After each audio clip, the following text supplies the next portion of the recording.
Сопругата и ќерката на сопственикот на дискотеката Пулс во Кочани Дејан Јованов Деко, според неофицијални информации на Канал 5 од вчера вечер се спроведени во полициска станица. Тие се дел од повиканите со кои извршен распит како лица кои би можеле да имаат определени сознанија. А според информациите, ќерката на Јованов е повикана бидејќи лани ја зела фалсификуваната лиценца од Министерството за економија.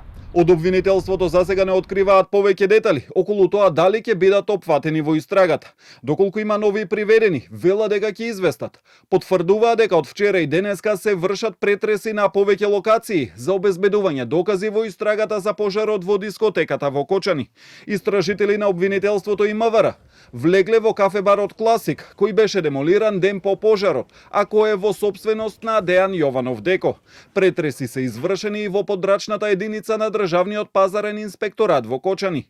Извршени се претреси на 5 локации во Кочани и Скопје, при кои се одземени дополнителни електронски уреди и други докази, за кои се издадени наредби за вештачење. Извршени се и распити на лица кои би можеле да имаат определени сознанија. Во текот на денот, јавното обвинителство ќе издаде наредби до Управата за финансиска полиција за преземање определени дејствија поврзани со материјалното работење на повеќе правни субјекти, осумничените и други лица. Велат од обвинителството. Во истрагата која ја отворија, опфатени се 27 физички и 3 правни лица.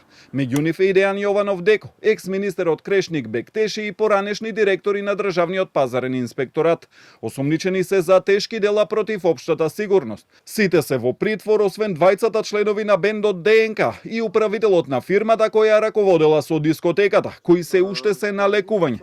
Посебна истрага со 7 осумничени командири, началници и други службеници води обвинителството за гонење на организиран криминал и корупција, за кој исто така е определен притвор.